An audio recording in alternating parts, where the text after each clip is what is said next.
या तो अभी हम लोग बात करेंगे अबाउट द डीएल कॉन्फ़िगरेशन के बारे में। तो डीएल कॉन्फ़िगरेशन के आज सामने आपके स्क्रीन पे आपका पहला क्वेश्चन अवेलेबल है अबाउट द एरिथ्रोब्यूटेन 2,3 डायोल के नाम से। देखो बेटा, एरिथ्रो बोलते हैं आपके दिमाग में क्या सेट होना चाहिए, दोनों ग्रुप सेम साइड होने चाहिए। अब देखो पर किस में, इक्लिस फॉर्म में। तो आपके पास यहाँ मिथाइल मिथाइल इक्लिस फॉर्म दे रखा है, पर ये दोनों OH अपोजिट है। इसे हम 3O से रिप्रेजेंट करेंगे। अब जब ये एग्जाम्पल देखोगे तो याद करो आपको रोटेशन करना चाहिए। तो यहाँ मिथाइल, यहाँ OH, यहाँ H।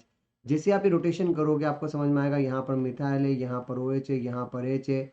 सेम पैटर्न पे यहाँ पर मिथाइल है, यहाँ पर OH है, यहाँ पर H है। दोनों OH सेम साइड है। बस काम हो गया, ये आपका एरिथ्रो होना चाहिए।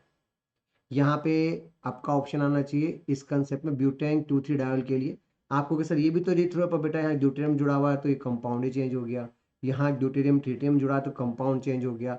It's not erythrobutane 2,3 diol. आप उसके लिए वर्ड यूज करोगे 2,3 di deuterio, then erythro something कुछ बोलोगे।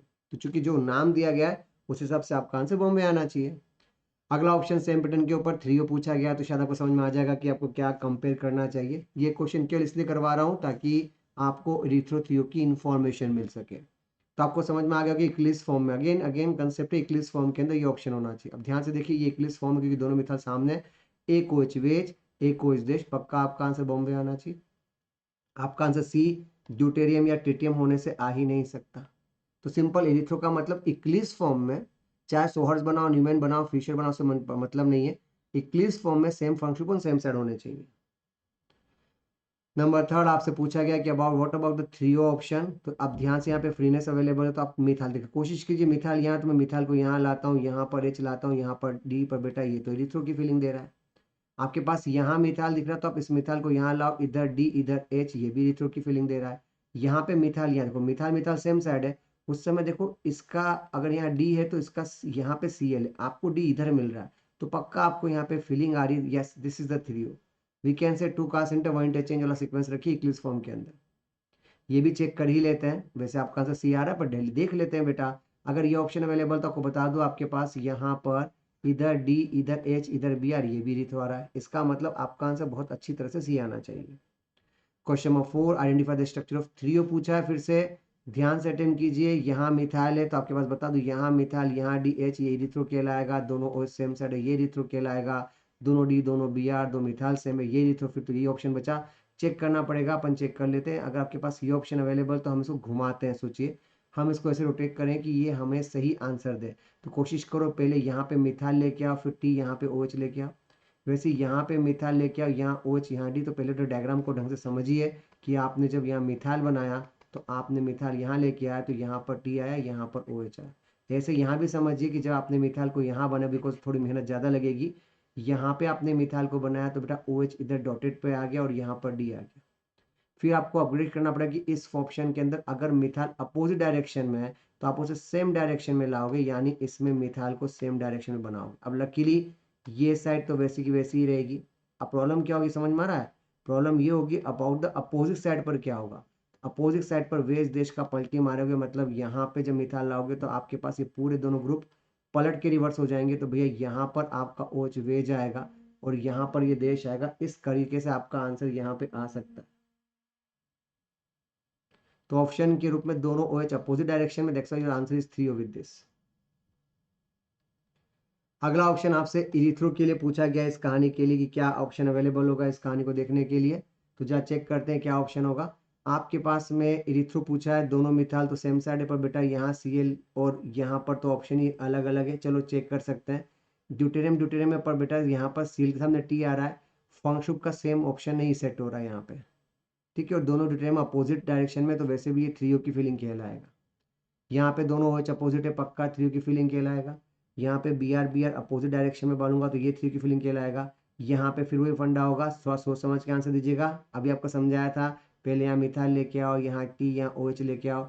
वैसे यहाँ पे मिथाइल लाओ, यहाँ D लाओ, फिर OH लाओ। तो पहले उसको सेम डायरेक्शन में लाते, बिकॉज बैकबोन मिथाइल की सेम प्लेन में होनी चाहिए। फिर हम वेज देश पे बात कर पाएंगे। तो हमने वेज देश पे बात करी, मिथाइल यहाँ लाया तो बताओ इधर कौन आ गया, इधर आ गया T। याद है घूमने पर T आपका वेज हो जाएगा और OH आपका डैश हो जाएगा। वैसे यहाँ पे सोचिए मिथाइल यहाँ लाओगे तो यहाँ पर क्या आएगा, D डॉटेड पर D आना चाहिए और वेज पर OH होना चाहिए। ताकि आपको अप्रोच करने में थोड़ी आसानी। अब जब मिथाइल को सेम डायरेक्शन में लाओगे, बिकॉज हमें इक्लिस फॉर्म चाहिए, तो हमें इक्लिस फॉर्म लेके आएंगे। तो बताओ इक्लिस फॉर्म में क्या होगा, इधर TOS तो है ही, हम कलर चेंज करना चाहेंगे। अब बताइए यहाँ पर क्या हो सकता है। तो भैया जब आप इसको घुमाओगे तो ये OH वेज वाला क्या होता है, डैश होता है। तो भैया यहाँ पर OH आएगा, दोनों OH सेम साइड। अब बोल सकते हैं कि यस, हमारा आंसर यहाँ पे दिल्ली आ रहा है। क्वेश्चन नंबर 6 आपसे पूछा एल फॉर्म के लिए क्या करना है। तो एल फॉर्म के लिए देखो मेन फंक्शन का क्या देखते हैं, लास्ट कायल सेंटर देखना था। तो भैया ये तो आपको दिख रहा है डी फॉर्म। अब ये पूछा L form of the given compound की अगर कोई बात कर रहा है तो आपको क्या करना है, बता दो डी और एल एक दूसरे के क्या होते हैं, बोलो इनएंशियोमर होते हैं। और इनएंशियोमर बोलते ही आपके दिमाग में क्या सेट आना चाहिए, ऑल इंटरचेंज। तो भैया ऑल इंटरचेंज का मतलब एग्जैक्ट उसका मिरर इमेज बना दीजिए। That's why your answer is daily with this. Okay, question number 7 आपके पास ये option available about the D configuration क्या होगा। तो मेन फंक्शन का लास्ट का सेंटर ये देखिए, ये आपको एल दिखा रहा है, यहाँ पे इधर है, इधर है, इधर है। तो देखो अपने आप ही मेन का जो लास्ट का सेंटर उसका OH किधर आ रहा है, इधर आ रहा है, ये भी एल दिखा रहा है।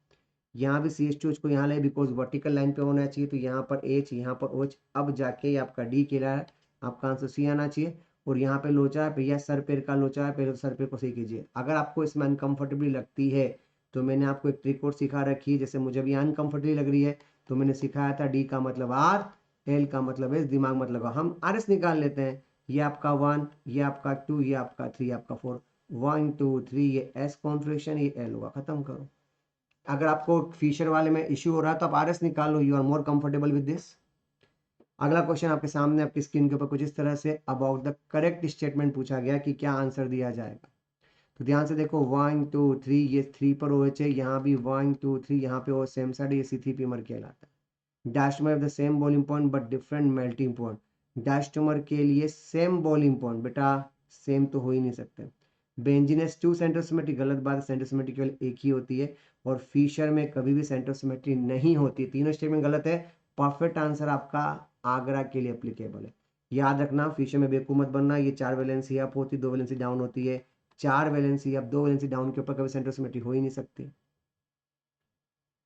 क्वेश्चन नंबर 9 के अंदर आपसे पूछा गया डी ग्लिसरॉल डेट। तो बताओ, या तो आप डी निकालो, वैसे तो लकीली CHO टॉप पर है, ये आपका लेफ्ट साइड है, CHO टॉप पर है, ये आपका राइट साइड है, बस डी हो गया, आपका आंसर बेस्ट तरीके से आ गया। फिर भी अगर आपको डाउट है तो डी के लिए R देखिए, L के लिए S देखिए, आप RS निकाल के भी आंसर दे सकते थे।